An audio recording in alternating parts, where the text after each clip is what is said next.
Good day, everyone. In our last session, we explored infectious diseases, those conditions caused by pathogens that can spread from person to person. Today, we'll shift our focus to chronic diseases, which are long term, non communicable illnesses that develop over time and significantly impact many people.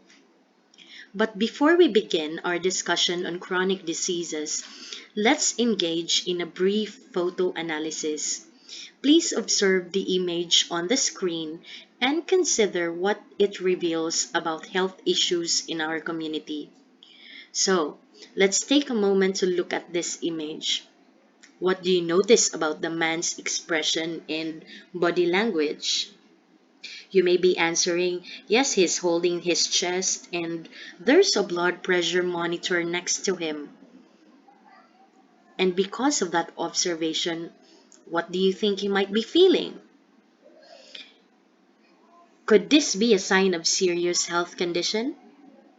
Could this be linked to the choices we make every day, like what we eat, how we move, or how we rest? As we begin today's lesson, keep this in mind, specifically this image in mind, as we explore a group of health problems that don't just go away with medicine or time. These are long lasting, often silent at first, but can change lives forever.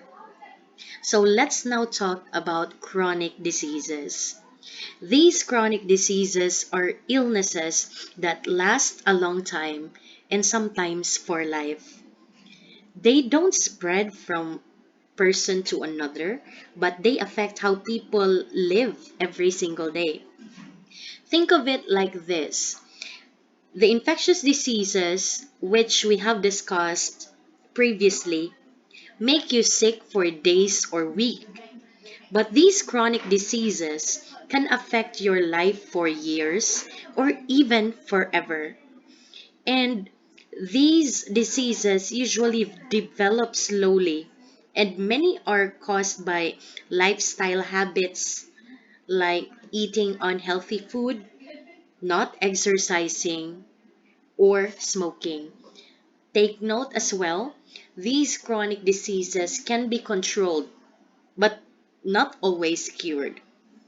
So, as a as an NSTP CW2TS Health 2 student, why is it important for you to study about these chronic diseases? You know, these illnesses are the leading cause of death and disability in the Philippines. In fact, there are many researches surveying about the leading cause of death in the Philippines, and CD or chronic diseases is one of which. So these chronic diseases don't just affect one person, they affect the families, your jobs, and even the community. But here's the good news though. Many of them are preventable by simply making healthy daily choices. So, at this point in time, let's explore the most common types of chronic diseases. Listen closely because later on you might be recognizing some from people you care about experiencing these various chronic diseases. Please take note as well, the chronic diseases that I will be discussing this afternoon are those common ones. There are many other types of chronic diseases, but we will be focusing more on these five categories of chronic diseases. So listen attentively. So, first up are the cardiovascular diseases. These are, in fact, the number one killers in the Philippines and even around the world. They affect the heart. Well, you can see that on its word cardio, and the blood vessels or vascular. So that's why it is called cardiovascular diseases. So let's break it down. Let's talk about first the heart, one of the most hardworking organs in the body. It pumps blood all day and all night, no breaks, no vacations, unlike us. But what happens when it gets overworked, damaged, or even blocked? All right, and the answer is it will be developing heart diseases. And what are these heart diseases? These heart disease is a general term for problems, of course, that affects the heart structure and how it works. And here are the three of the most common types, and more importantly, what causes them. First and foremost is heart failure. So, heart failure happens when the heart becomes too weak to pump blood as well as it should. You imagine a pump that's been used too long and it starts to lose its power. So, that is exactly how our heart fails as well. And what causes this heart failure? One of which is the uncontrolled high blood pressure. Uncontrolled high blood pressure forces the heart to pump harder than normal. Over time, this extra strain makes the heart muscle thick and stiff. Eventually, the heart weakens and can no longer pump blood well, leading to heart failure. The second one is previous heart attack. Previous heart attack damages part of the heart muscle, making it weaker. And when the heart can't pump blood as well as before, it struggles to meet the body's needs. Over time, this can lead to heart failure. Next, diseases like diabetes and even infections can damage the blood vessels in the heart muscles. Diabetes raises blood sugar level, which harms the arteries and makes the heart work harder. On the other hand, infections can directly weaken the heart, making it harder for it to pump properly over time. And lastly are, of course, unhealthy habits such as smoking, poor diet, and lack of exercise can clog or damage blood vessels, making the heart work harder. And over time, this strain can weaken the heart and lead to heart failure. Now that we have learned the causes of this heart failure, let's look at its warning signs or the symptoms of a person having heart failure. So first one is excessive tiredness or fatigue. This can be a significant symptom of heart failure. When the heart can't pump enough blood to meet the body's needs, it can lead to a feeling of being constantly tired and experiencing difficulty with everyday activities. So pareho diri sa nakita naton sa video, morning fatigue, low stamina, permi ka lang nakapoy, heavy limbs, do ka bugat gid sang imo nga mga kamot and legs, mental fog and sleepiness during the day. So those are ways that you would know that you are experiencing excessive um, tiredness. So this is because the heart can deliver enough oxygen and nutrients to the body's tissues, resulting in fatigue. Next one is difficulty in breathing, also known as shortness of breath or dyspnea. This can be a symptom of heart failure as well. It can be a sign of heart failure when it occurs during activity, at rest, or even when lying down. So, bisan nagapungko ka lang da, nagahigda ka lang da, pero do kabudlay sa imong maghinga. So, you experience difficulty of breathing. So, that's one symptom of heart failure. And lastly, swelling in the legs or feet, also known as edema. In heart failure, the heart is unable to pump blood effectively, leading to a buildup of fluid in the body, particularly in the lower extremities. So sa mga tiil naton dampi. And this fluid accumulation can cause the legs and feet to swell. So that's why kung do nagabanog ang imo nga tiil or ang imong legs, um, be alert, consult your doctor, because this is an indicator that you might be experiencing heart failure. So we are now done with the first heart disease. Let's proceed to the second one, which is heart attack, or also known as myocardial infarction. So sa mga researches, they don't usually use the term heart attack. Instead, they are using mga scientific terms, and that is myocardial infarction. And myocardial infarction, ara gina siya sa mga tops 1 to 3 of the most common chronic diseases that leads to death to most of Filipinos and even other people in other countries. So this happens when a blood vessel that brings oxygen-rich blood to the heart gets blocked. It's like a traffic jam on the road to the heart. Blood can't get through, and the heart tissue now starts to die. So just like in the example diagram here on the slide, you could see that there's a blocked area forming a plaque, and that's why the blood cells no longer be able to pass on the remaining or other blood vessels there. So, what causes this heart attack?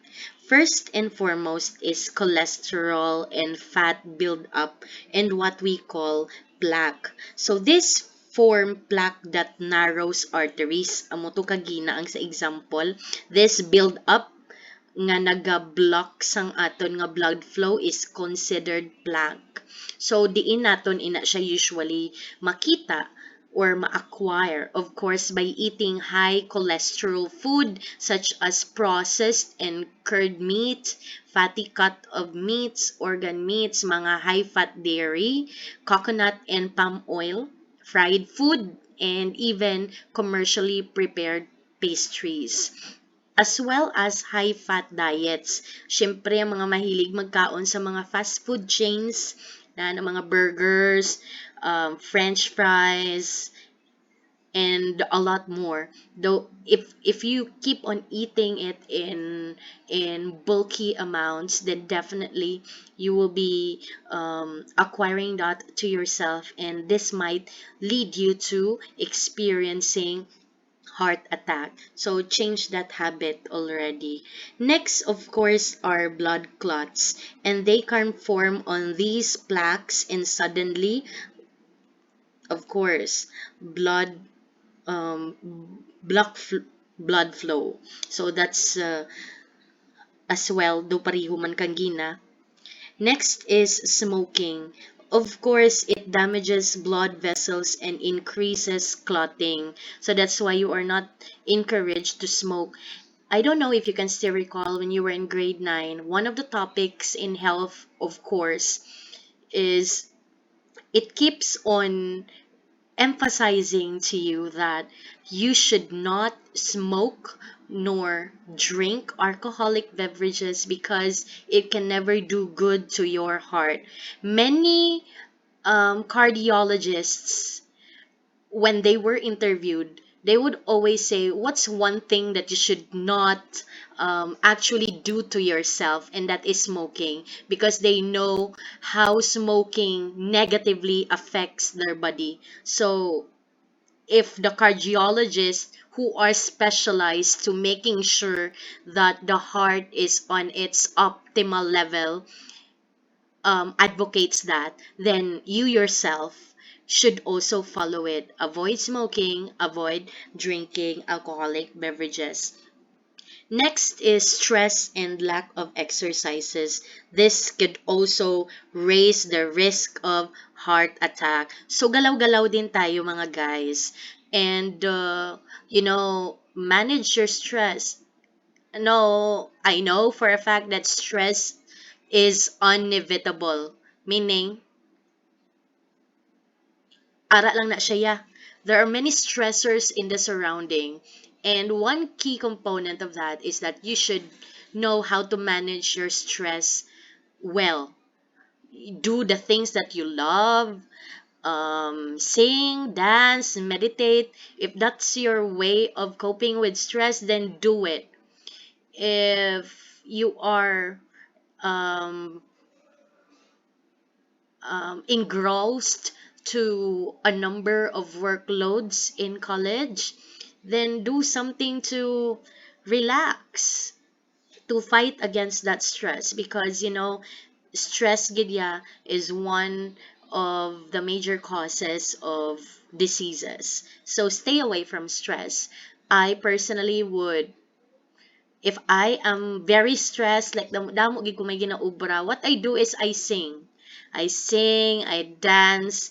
That's one way of coping with stress. So find what best suits you to manage your stress well. And lastly is family history. If someone in your family had a heart attack, your risk is higher too.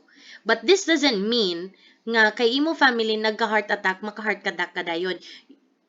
There is just an increased risk of having that.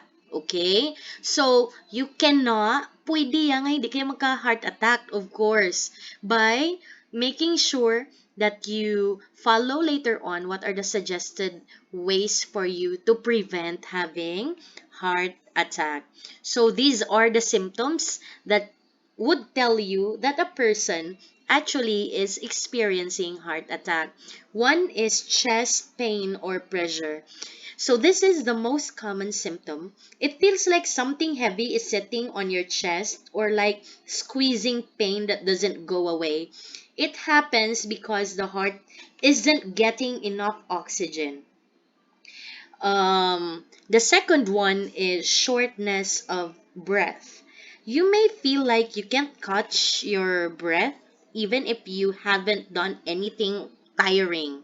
So do bisan nagapungko ka lang da, pareho to blangang gina, nagapungko ka lang da, nagahigda ka lang da, pero do ba siyang ano ka budlay sa kung maghinga. So that's one way. This happens because the heart isn't pumping blood properly and your lungs aren't getting enough oxygen.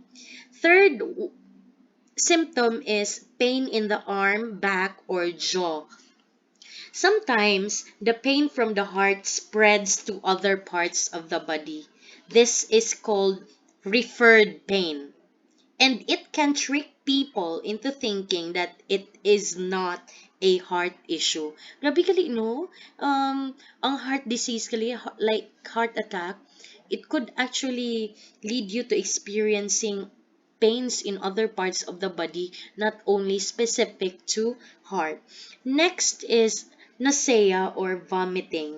A heart attack can trigger the body's stress response, making you feel sick to your stomach or break out in a cold sweat. These signs are easy to ignore but could be warning you that something is seriously wrong with your body. That's heart attack. Now let's look at the third heart disease, which is what we call hypertension, also known as high blood pressure. Pero diri sa Philippines, sa mga Pinoy, di ba lang ginambang may high blood siya. So again, actually it's high blood pressure, hypertension, not just high blood. Because this hypertension depends on the high pressure that is exerted onto the walls of your arteries. So that's why my pressure kita dira nga term. And this condition is often referred to as a silent killer because it can progress without you noticing any immediate symptoms until it's too late. High blood pressure occurs when the force of blood against your artery walls is too strong.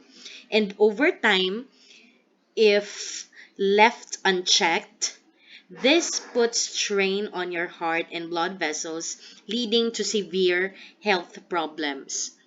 You know, according to the American Heart Association, the normal blood pressure for most adults, regardless of sex, either male or female, is 120. Oh, no, no, no. It's not exactly 120, but less than 120 over 80 millimeter of mercury. However, blood pressure um, tends to increase with age, and there can be some differences in average blood pressure between men and women. So, next is, let's talk about its causes.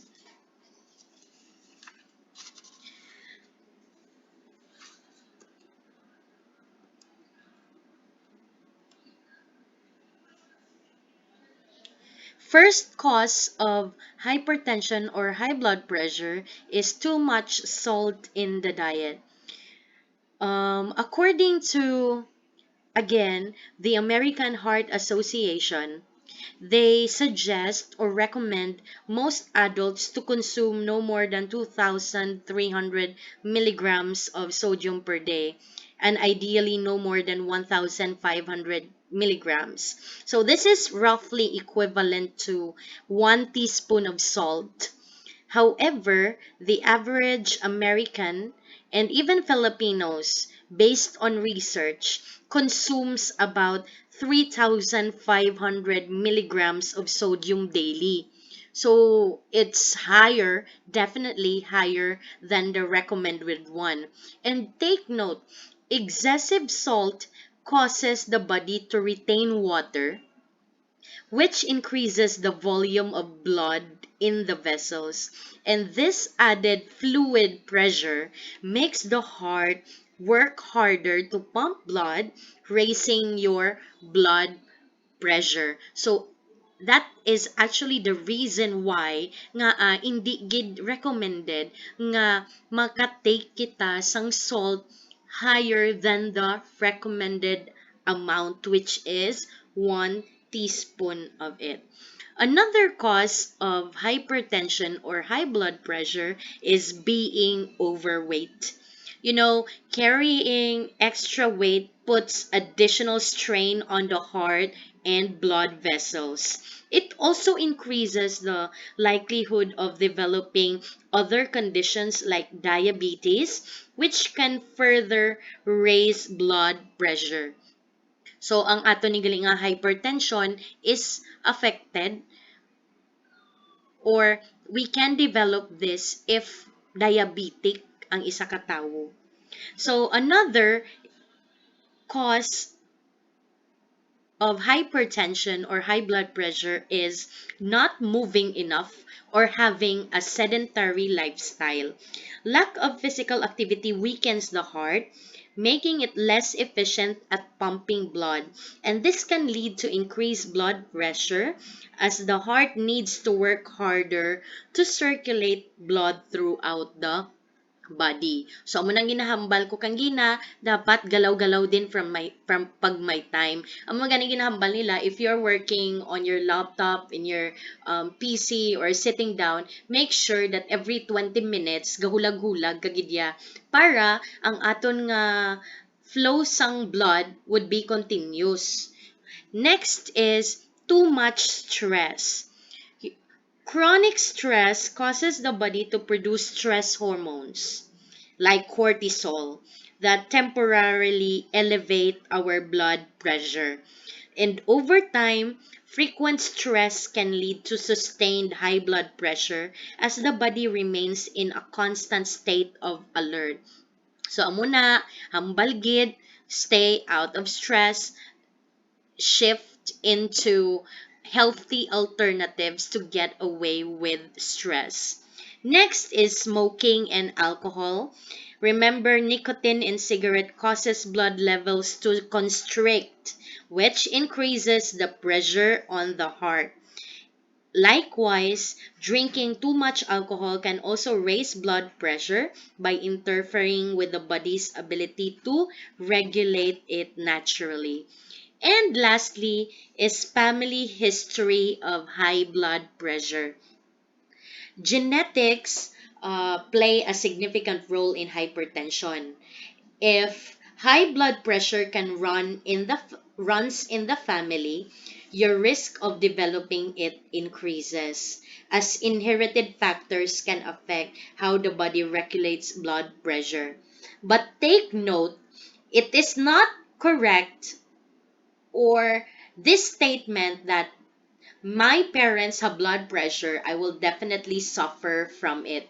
This is actually a myth. It's not correct. The chances of having high blood pressure will increase if your parents or close relatives suffer from it.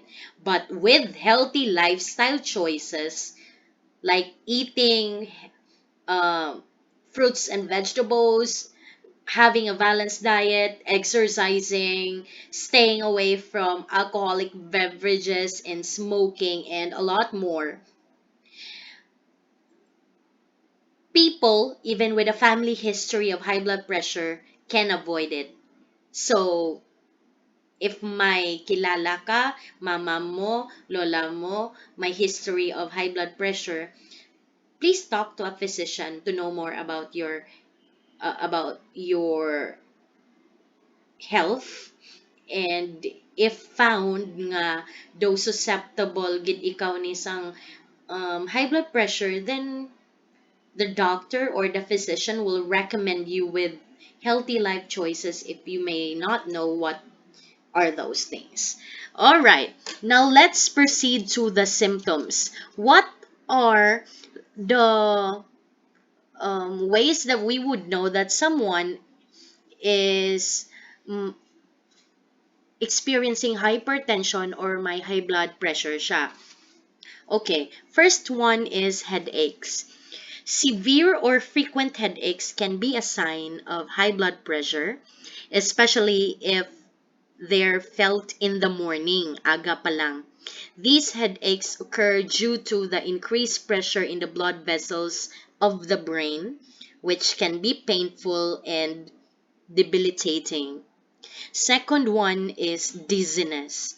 A feeling of lightheadedness or dizziness may indicate that the brain isn't receiving enough oxygen-rich blood.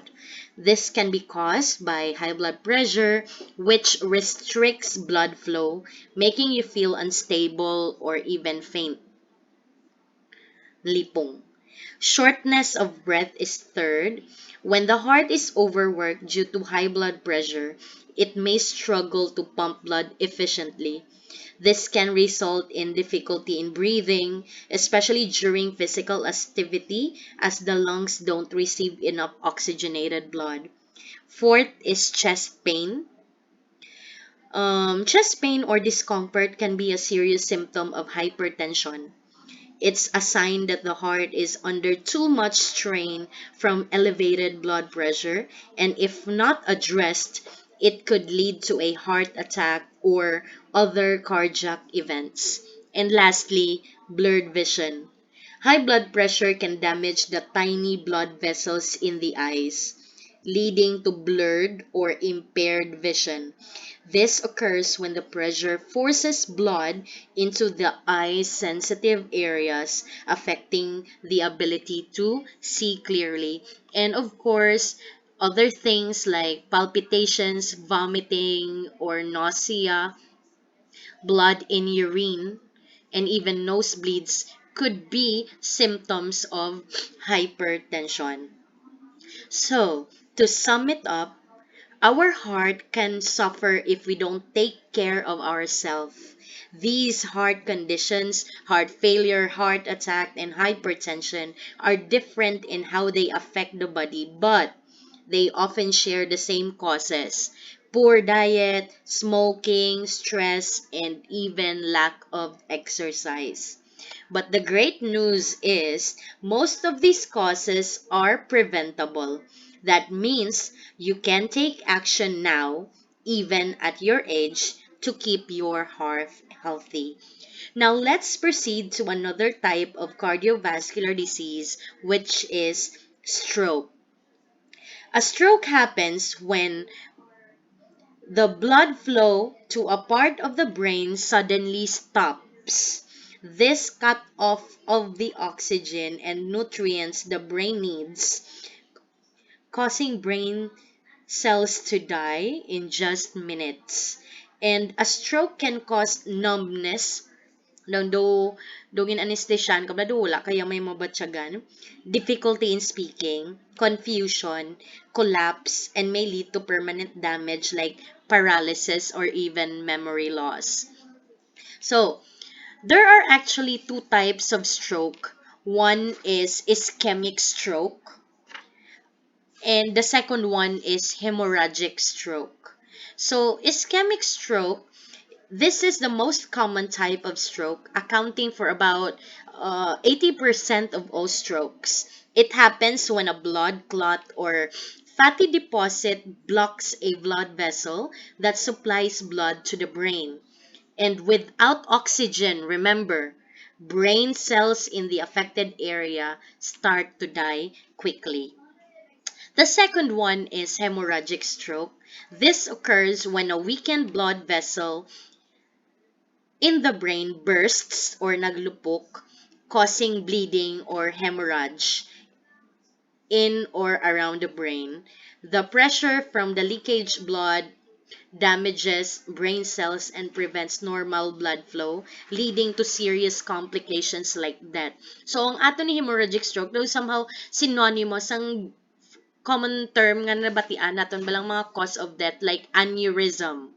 So that's an example of a hemorrhagic stroke. Now let's look at the causes. What causes this stroke? One is unhealthy diet, like eating too much fatty or salty food.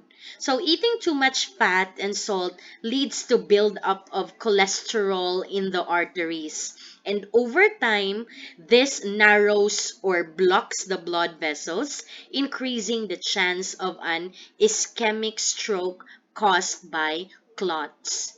Second one is smoking. The chemicals in cigarettes damage blood vessels and raise blood pressure.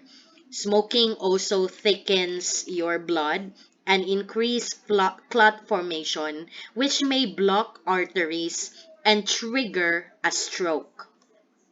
The third one is no physical activity.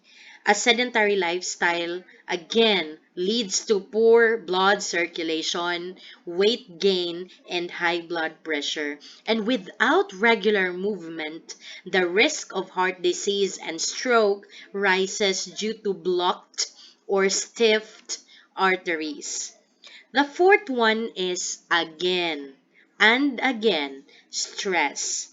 Stress releases hormones that raise blood pressure and heart rate, and constant stress can lead to hypertension, which is a major risk factor for both types of stroke. Meaning, kung taas imo nga blood pressure always, it can lead to it is called a hypertension or high blood pressure, right? And it can lead to either of the two types of stroke, the ischemic or the hemorrhagic stroke. And lastly is too much alcohol. Heavy drinking weakens blood vessels and raises blood pressure, and it can also increase triglycerides, which contributes to artery blockages or even vessel rupture in the brain. Now, I will be teaching you very common, I don't know if you are familiar with this mnemonics, be fast. This is a helpful way to remember the warning signs of strokes. It stands for balance, eyes, face, arms, speech, and time. 6 important things to watch for if you think someone might be having a stroke. So let's begin first with B for balance. So, try to check if the person is suddenly having trouble standing or walking. Naduduga-duroy lang sa maglakad, gulpi lang, and they may feel dizzy or lose coordination, which can happen when the part of the brain that controls movement is affected. Second one, look at its eye. Ask if the person has sudden blurred or double vision, or if they've lost vision in one or both eyes. Stroke can affect the part of the brain that processes vision and leading to sudden and unexplained eyesight problems. The third one, look at the person's face. Ask the person to smile. If one side of the face droops or feels numb, pareho ni bala sa amo ni nga itsura, it could be a sign of a stroke, especially if the smile looks uneven or lopsided. And try to check the arms and even legs. Ask the person to raise both arms. And if one arm drips downward or if they can't lift one arm, it may be because of sudden weakness or numbness caused by a stroke. Also, another indicator is their slurred speech. Listen to the person speaking. If they slur words, speaking strangely, or have trouble repeating a simple sentence, their speech center in the brain might be affected. And lastly, kung nakita mo to tanan nga symptoms, it's now time to call 911. If ara tong mga symptoms, immediately call emergency services. Time is critical. Getting help fast can save brain function and even a life. I'm so sorry if it during this part somehow do nabatian yung nga do ga change akon voice. I am a bit affected because I keep um on ano na visualizing one of the movies that I really love. I don't know if you are familiar with it. Too Good to Be True, casted by Catherine Bernardo and Ronald, I don't know, I forgot his name. Si Lolo Sir kag si Ali, which I will be showing to you in a while. So, Ali there was a nurse starred by Catherine Bernardo, and she has already observed that Lolo Sir, the patient, is already experiencing a loss of balance or coordination, and being an efficient and very smart nurse, she implemented the fast method to check if indeed her assumption is correct that Lolo Sir is experiencing stroke. So at this point in time, I'd like you to watch the video about how Ali used the fast method to identify that Lolo Sir is experiencing stroke. So please listen and watch this short clip.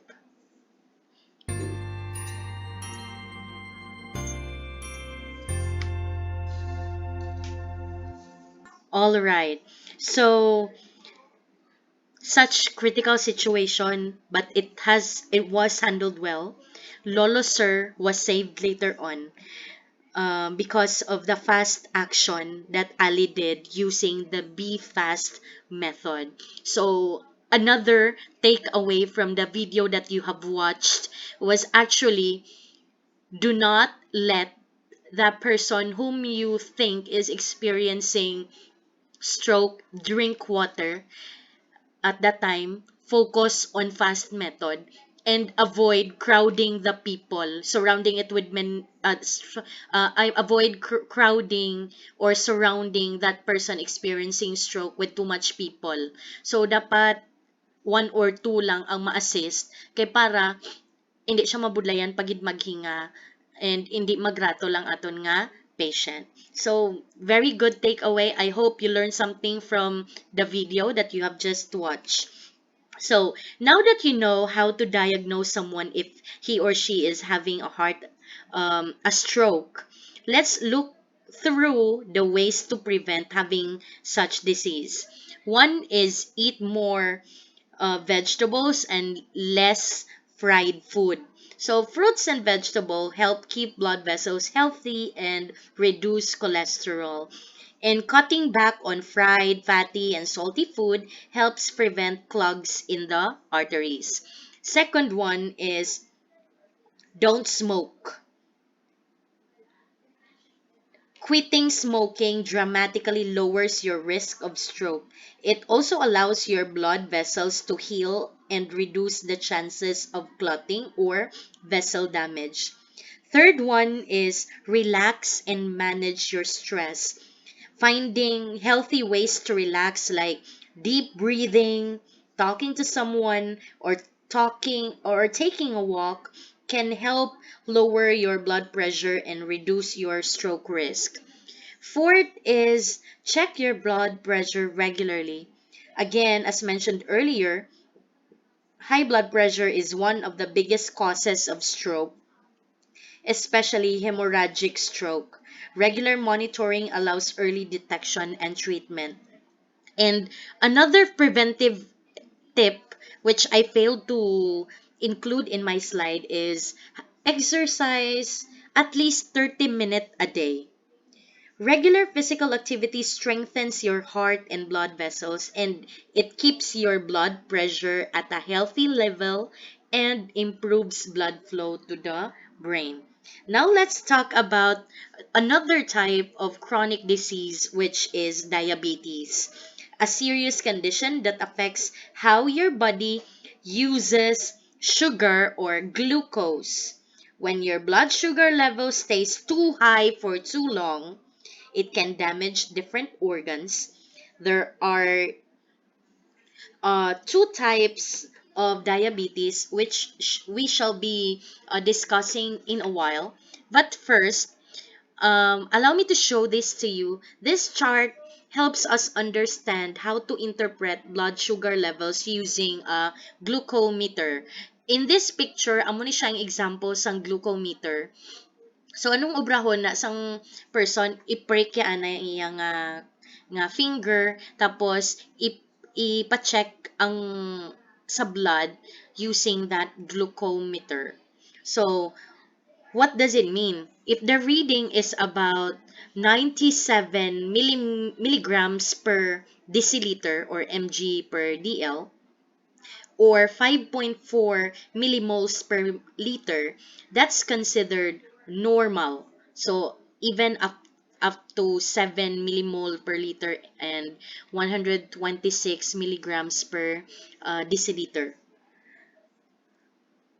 And a reading of 126 milligrams per liter to 7, no, a reading of 8.6 millimole per liter and 155 milligram per deciliter already indicates that a person might be in pre-diabetes na. And anything higher may indicate diabetes na gidya. And take note, HbA1c is another important test aside from using glucometer, because it shows your average blood sugar over 3 months, and higher percentages kung maglabot na ikaw sa mga 7% and up, or 7% or 8% and up, it means that your sugar levels have been consistently high and therefore you are diabetic. So ano obrahon dayon? Of course, hindi ka sagay kaon ka mga matamis nga food, starchy food, kay it increases your blood sugar levels. So I hope based on this chart you would know later when makita mo da gani ang iyaya nga nagagwa diri is 8.6 labot 10, 11 and higher millimole, ano na, millimole per liter diri sa inyo nga glucometer nga gamiton, then it means that the person is diabetic. So when do we usually check the blood sugar levels? Usually mga 1 or 2 hours after a meal. Hindi immediately after eating a meal or before minutes before you eat a meal. Kaya nga kung after mo kaon, of course, you are eating starch food. Bida mahilig ka mga Pinoy magkaon mga rice, and rice is a carbohydrate rich food. It could be broken down into glucose. And of course, kay nagkaon ka, it is expected nga mag-shoot up gidyaya ang imo nga blood sugar levels. So, take time, mga 1 or 2 hours right after your meal to check your blood sugar level kay nga naga-normalize na naiamat-amat ang imo nga blood sugar level. Kay it will now be used up by the body to other activities nga obrahon mo. Okay, now let's talk about the two types of diabetes, type 1 and type 2 diabetes. Let's distinguish the two. So, this type 1 diabetes usually begins in childhood or teenage years, and it happens when the body completely stops making insulin. And people with type 1 diabetes need lifelong insulin injections. So, very essential giniya ang insulin injection. Just recently, this year, here in the laboratory school, um, we were quite sad to hear a very bad news when we heard that one of our students passed away. This student of ours, may her soul rest in peace, is experiencing type 1 diabetes. So, pila palang edad niya? Mga ranges 13, 14 siguro. 5 years old pa lang siya, ga-start na siya gina-injecta na siya insulin. So, it's not just once a day. Kapila pa na siya gina-injectan sa morning asa sa gabi. Twice, thrice in a day. Imagine, that kid suffered a lot because of that certain disease. She had to go through pricking herself, i-check iya blood sugar levels every single day, kag gina-injekan siya niya sang insulin. Kaya nga her pancreas is unable to produce that insulin. Kag kung wala ka insulin, there's nothing that could lower your blood sugar level. Ti permi gakaon ang bata kung wala insulin, kung wala sang i-inject nga insulin, pirmi lang gataas ang iya nga blood sugar levels. And it is fatal. So, what happened was, when we interviewed the guardian of that kid, ang bata gali, nagaskip siya sang meal niya. Pagkatapos, there are times nga nagaskip man siya injection. And that is really fatal because again, amo nang hambal, dapat regularly, every single day, nagka-inject gid ya insulin dapat because it lowers down your blood sugar level. Galing bala sa experience ang bata. More than 5 years, almost a decade, siya nga ga-inject. Basi bala na kapoy na yalawas about that. So, that's why, sadly, that sad news happened. So, hopefully, if you know someone nga may type 1 diabetes, ang dependent gidya balas ng insulin injections, remind them as much as possible every single time you see him or her. That's what I actually did with a kid. Ask if she has or he has taken the insulin injection to help ensure that she will not forget taking it, and she could live longer life. You know, nabalaan na kuno nga diabetic siya kay nga atingala gid sila nga pagkabugtaw sang bata, 5 years old pa lang, damo gid iya subay sa kwarto ya. Damo gid subay sa hiligdaan niya. Kay gali ang iya nga saliva too sweet because of high blood sugar level. Amo nang ginakadtuan sa mga subay. So, that's one indicator that a person might be experiencing type 1 diabetes. Okay, next is type 2 diabetes. This is more common in adults but can happen in teens too. The body still makes insulin but either not enough or the body stops responding properly to it. And this is mostly caused by poor diet, lack of exercise, and unhealthy lifestyle habits. So, amo ni siyang focusan naton later on, type 2 diabetes, which can be acquired and can be prevented by healthy lifestyle. So, what are common symptoms of diabetes? Paano natin mabalaan pagid? One is frequent urination. When there's too much sugar in the blood, your kidneys try to remove it by making more urine. And this means you go to the bathroom more often, especially at night. Next is blurry vision. High blood sugar can cause swelling in the lens of your eye. This affects your ability to focus and makes your vision blurry. Next one is um, feeling of pins or nails in needle in the feet, or tingling or numbness in hands or feet. High blood sugar damages nerves over time. You may feel pins and needle sensation, burning or numbness in your fingers and toes. Another is increased hunger.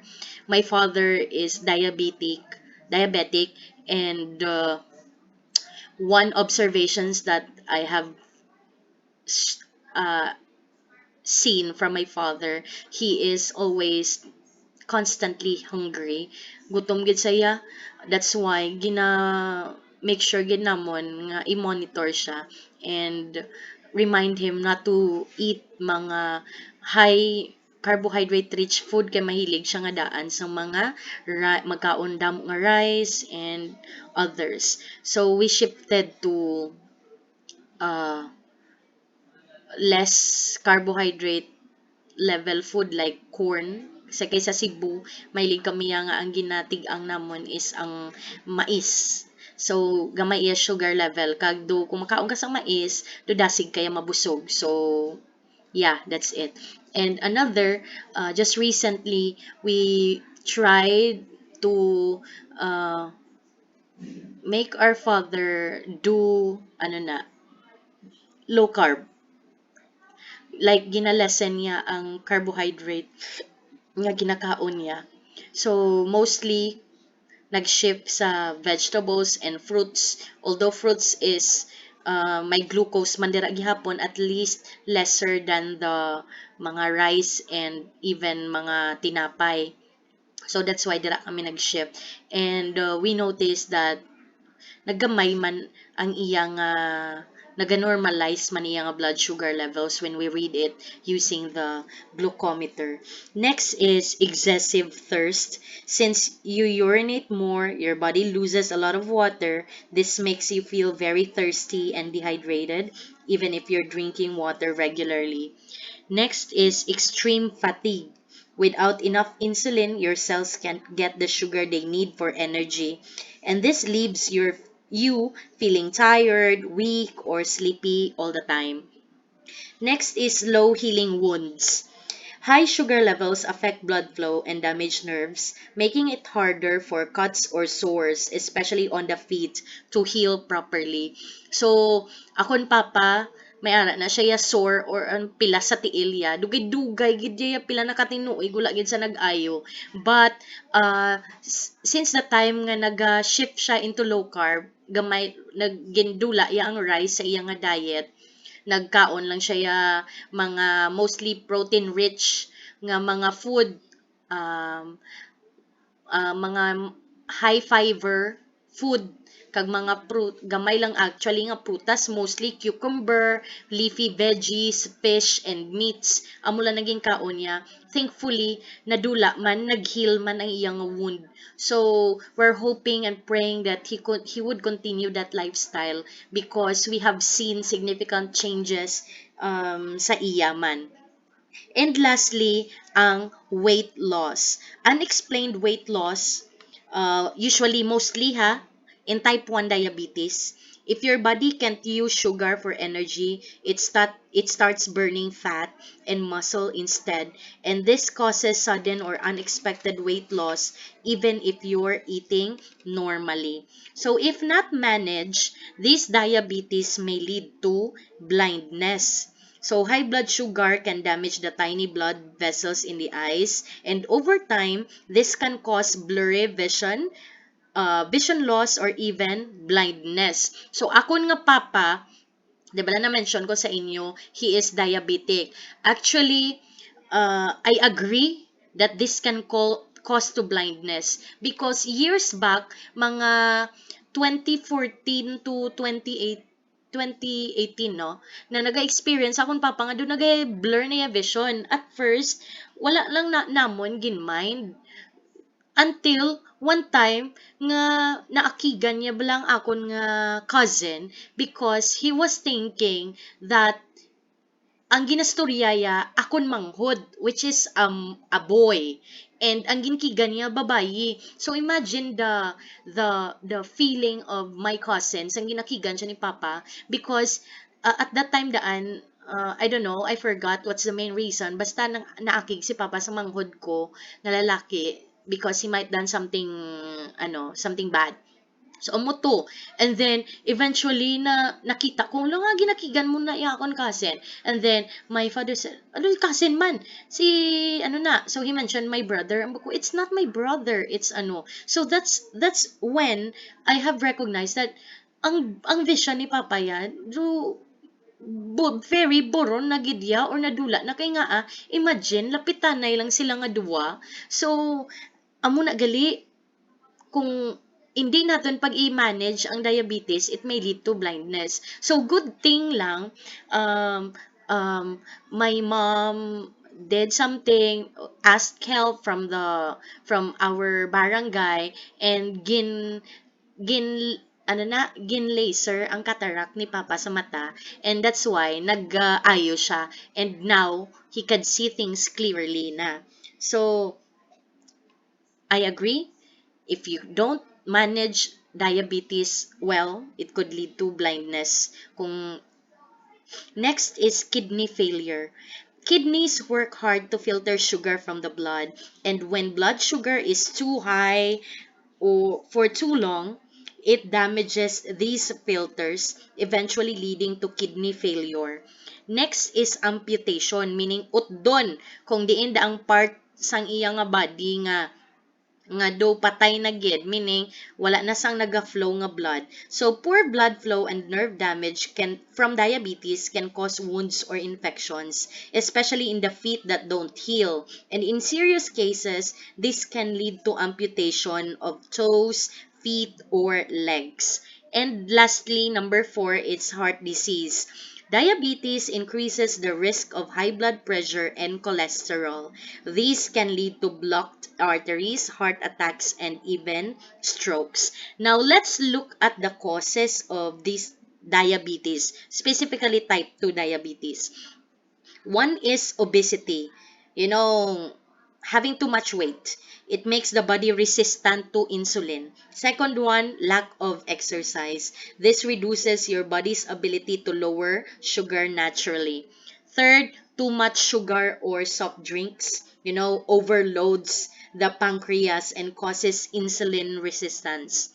Next is unhealthy lifestyle, irregular meals, poor sleep, and stress disrupt blood sugar control. So what are the things then we can do to prevent ourselves from developing diabetes or lowering para daw mag-normalize ang aton nga blood sugar if you are a diabetic person?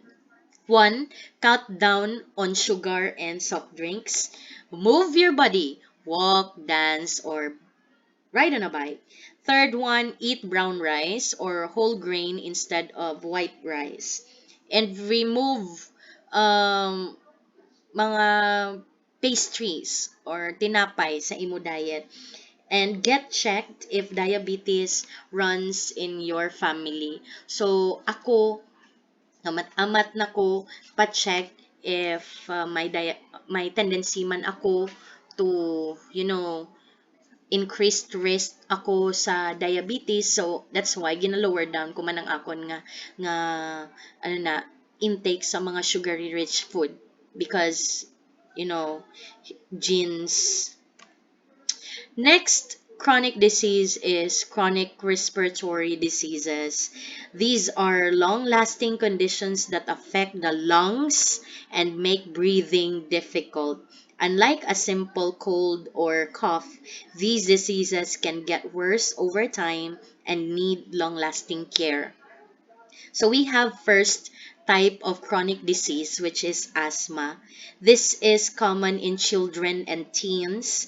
And asthma causes the airways in the lungs to become narrow and inflamed, and especially when triggered by allergens such as dust, smoke, cold air, or even physical activity.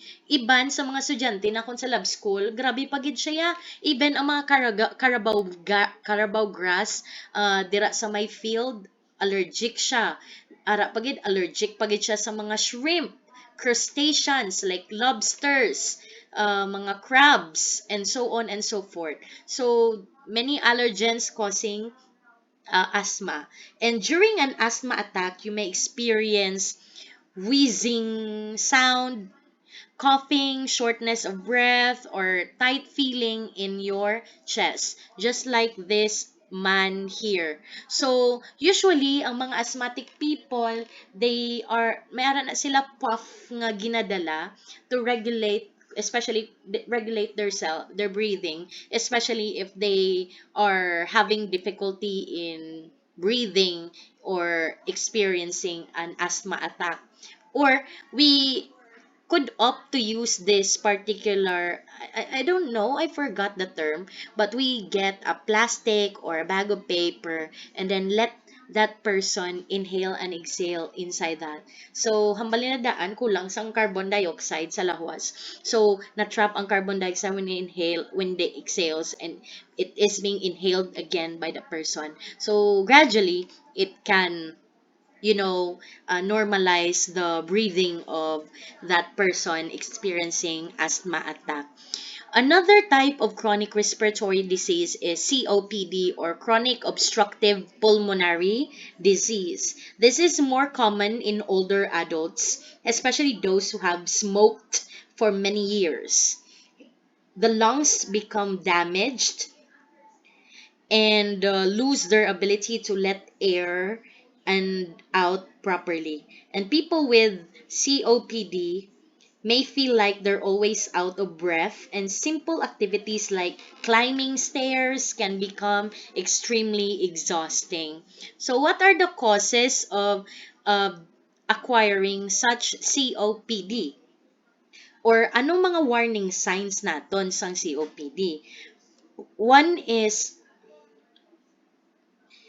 cigarette smoke, including um, in uh, or including second-hand smoke. So smoke contains harmful chemicals that damage the lungs and irritates airways, making them swell and narrow over time. And even if you don't smoke, just being around someone who does can increase your risk of asthma or COPD. Another is air pollution. Polluted air has tiny harmful particles that enter the lungs and trigger inflammation. And exposure to dirty air can weaken lung function and make breathing harder, especially for people with asthma or COPD. Next, dust, chemicals, or strong smells. These substances can trigger asthma attack or worsen breathing problems. Breathing in chemical fumes or dusty air irritates the lungs and may cause long-term damage, especially in people working in factories or poorly ventilated areas. Now, let's take a look at um, ways to prevent acquiring COPD. That's one, don't smoke. These can damage your lungs and make your breathing harder. Second, of course, avoid polluted places. Try to stay indoors on days when air quality is too poor. Third one, keep your home clean and dust free. Use a damp cloth when cleaning to trap dust instead of spreading it.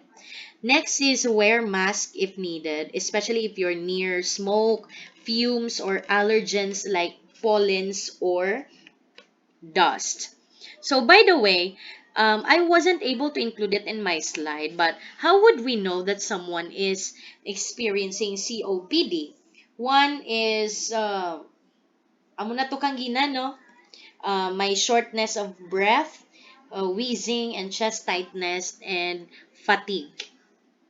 Next, another type of chronic diseases is cancer. It sounds scary, 'di ba? Every time we hear the word cancer, because even up to this moment, there's still no cure for it. There might be medicine to slower down the multiplication or of those cancer cells, but no cure for it still as of the moment. And this happens when cells in the body grow and divide uncomfortably, forming tumors or spreading to other parts of the body. We have a benign and malignant tumor. And, early detection and healthy habits can help save lives. So let's talk about the first type of cancer, breast cancer. Of course, this mostly affects women, but yes, men can get it too. Second one, um, it it often begins as a lump or thickened area in the breast that you might feel during a self-exam. So, ikaw girl or boys man, kung naman mo, do may tiga nga kag do nagahabok nga parts ang akon nga breast how. So, that might be an indicator that you are developing breast cancer. So be conscious of your body, check it regularly. And, you know, early detection through regular self checks and mammograms greatly increases the chances of recovery. So, again, always have regular self check because you know yourself better. So, if you have seen the symptoms, then you can immediately go to the doctor and check what is it so that to prevent further uh, other worsening scenarios. So, ano mga warning signs ng breast cancer or meaning symptoms that you have breast cancer, of course, other than the ones mentioned earlier. Ang lump in the breast, pwede man na siya actually sa underarm. A painless hard lump is a common sign. It's important to check for changes every month. Second one is change in breast size or shape. Swelling, dimpling, or an inverted nipple can indicate problem. Basi may ara ikaw, breast cancer. Third one is unusual discharge from the nipple, especially if it's bloody or occurs without squeezing. Another type of cancer nga common man here in the Philippines is lung cancer. Lung cancer is a leading cause of cancer death in the Philippines. It is strongly linked to smoking, which fills the lungs with toxic chemicals that damage cells and cause mutations. And often, symptoms appear only when the disease is advanced or late stage na. So, anong mga warning signs? Paano na mabalaan that you or other person may be experiencing lung cancer? One is persistent cough, meaning sige-sige nga ubo, especially if it worsens or brings up blood. This could signal something serious in the lungs, meaning nagaspit na siya sang dugo. And that's one uh, warning signs of lung cancer. Another is shortness of breath and chest pain. As the tumor grows, it may block airways or cause fluid buildup. And lastly, unexplained weight loss. When cancer spread, it uses the body's energy and causes rapid weight loss. Amo na gani hambal nila, cancer cells feed on glucose. Ara sa lawas mo. Okay? So, kung the more you eat sugary, carbohydrate-rich food, then closer you are to having or acquiring cancer. Next one is colon cancer. This type of cancer starts in the large intestine, often caused by a low fiber, high fat diet, eating lots of red or processed meat. Anong mga red or processed meat? Ang mga hotdog, ang mga tocino, bacon, yes, those things. And even sitting too much. So, amo na gali ang bal. It is not recommended to sit for long periods of time. From time to time, you move your body. Walk, stretch your body for proper blood circulation. And these habits slow digestion and increase the risk of abnormal cell growth in the colon. So, what are the warning signs of colon cancer? How would you know that a person may be experiencing colon cancer? One is changes in bowel habits. Ang pamamuson mo bala, there's a sudden change of it. Like, another, iban man, persistent diarrhea, do permi ka lang niya ginalupot, constipated ka permi, or a feeling of incomplete emptying, meaning naga-poops ka na, naga remove ka na yasang poop sang lawas mo. Pero after some time, basta ano, do wala pagid siya na ubos tanan, dumi ara pagid bilin. Nan. So those are warning signs of cancer, especially colon cancer.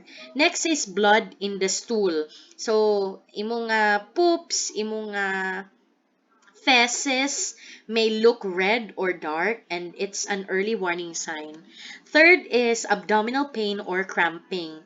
Ongoing discomfort in the lower belly shouldn't be ignored. So, kung maka-experience ka na sa imong pain, cramps, imong pain sa imong abdomen, meaning that might be a warning sign or a symptom that you are experiencing colon cancer. And lastly, let's discuss the fourth type of cervical cancer which is cervical cancer. So this affects the cervix or the lower part of the uterus and is caused by a virus called human papilloma virus or HPV. It spreads through sexual contact, meaning kung sexual intercourse, and can stay unnoticed for years. But thankfully, it's one of the most preventable cancers with even vaccines and screening. That's why regular screening through pap smear is so important for women. A pap smear is a simple test that checks for abnormal cells in the cervix before they become cancer. Women are encouraged to start getting pap smear at the age of 21. So kung 21 na ka mo, then you can now uh, undergo pap smear for the part of the women. And the HPV vaccine, I think do na highlight na ning HPV vaccine in our previous discussion.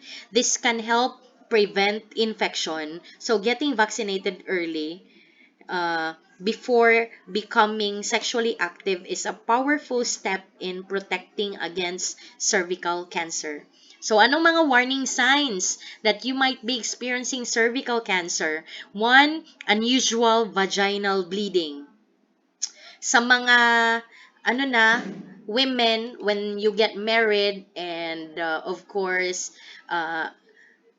make love or intercourse with your husband, if you see after sex, or even between periods or sa mga adults after menopause nga though there are um, bloods sa vagina nakon, then that's a warning sign of cervical cancer. Another is pelvic pain or pain during intercourse. This may indicate changes in your cervical cells. That's why amo na na-experience mo nga sakit.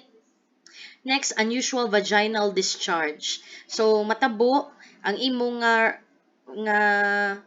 vaginal discharge is quite watery, bloody, or baho gid siya than the regular ones. Okay?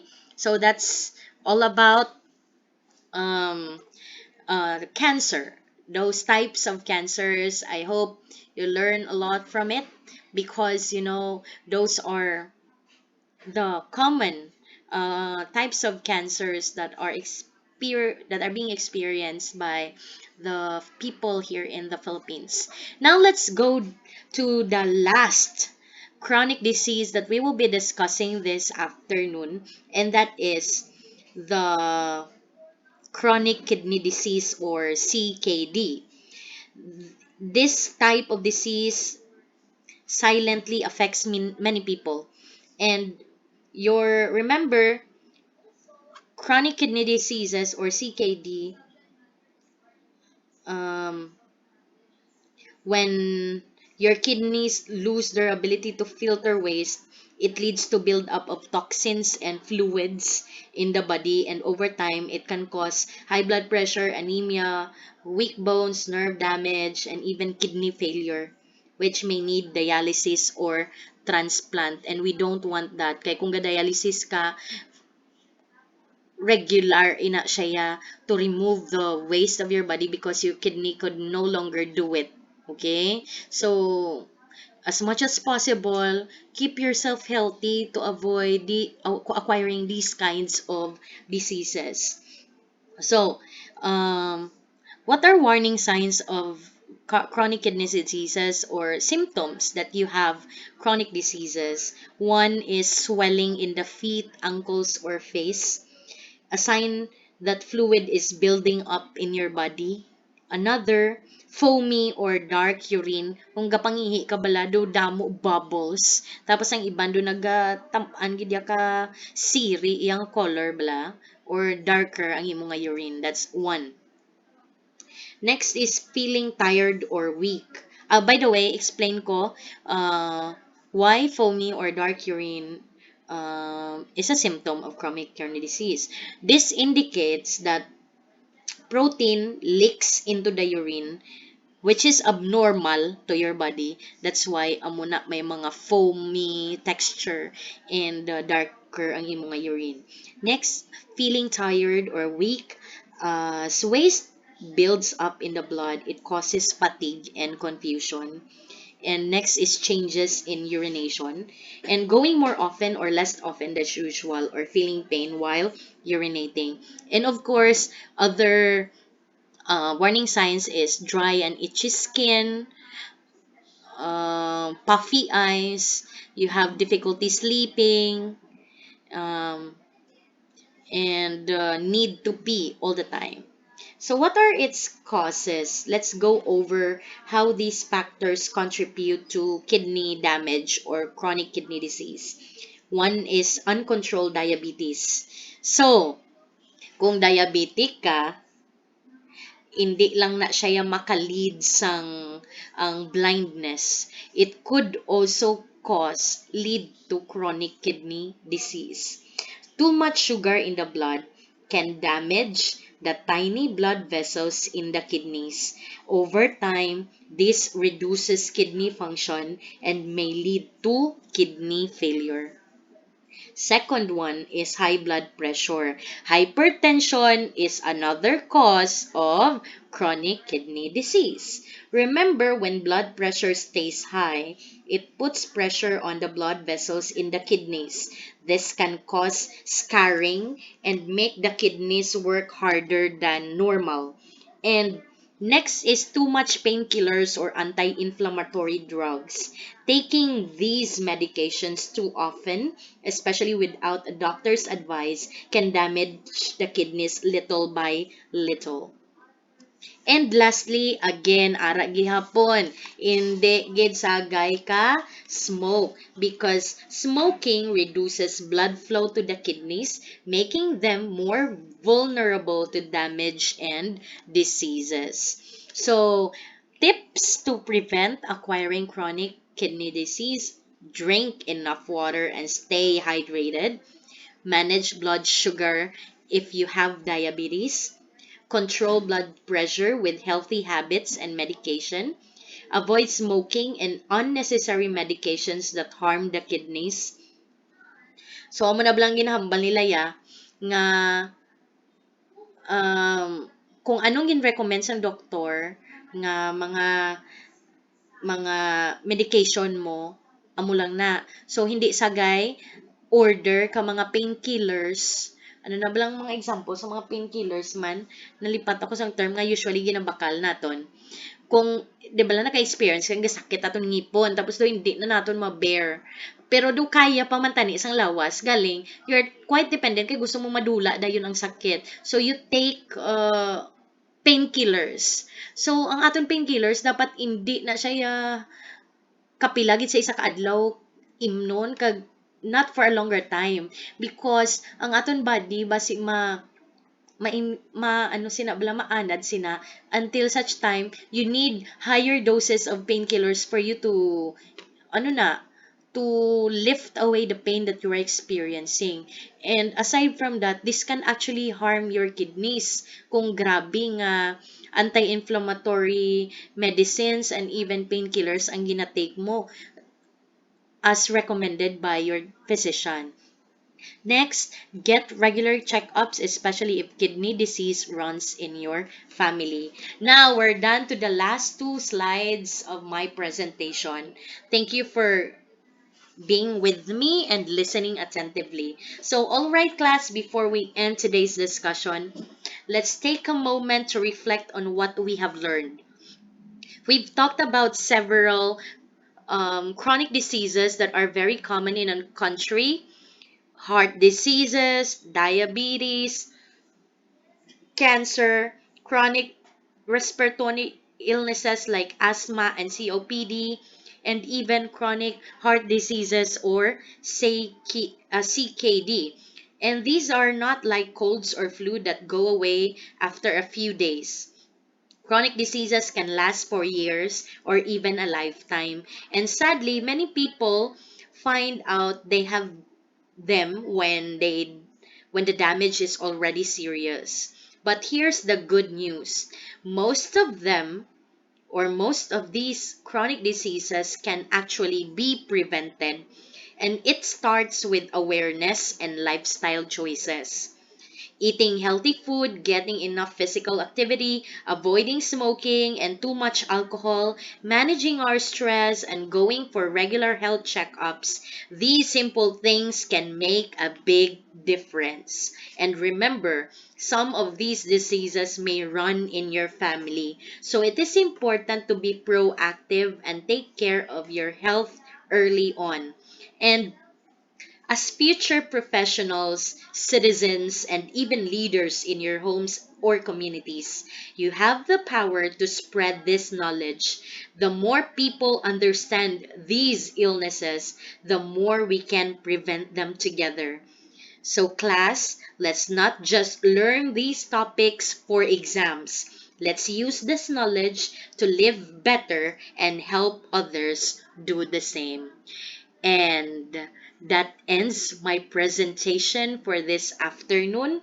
Once again, thank you so much for listening, and I hope you learned something about the chronic diseases common here in the Philippines. So, immediately right after, I will be forwarding to you um, the asynchronous activity that you will have based on this topic. So please stay tuned in our group chat. Again, thank you so much and enjoy learning, everyone. Goodbye.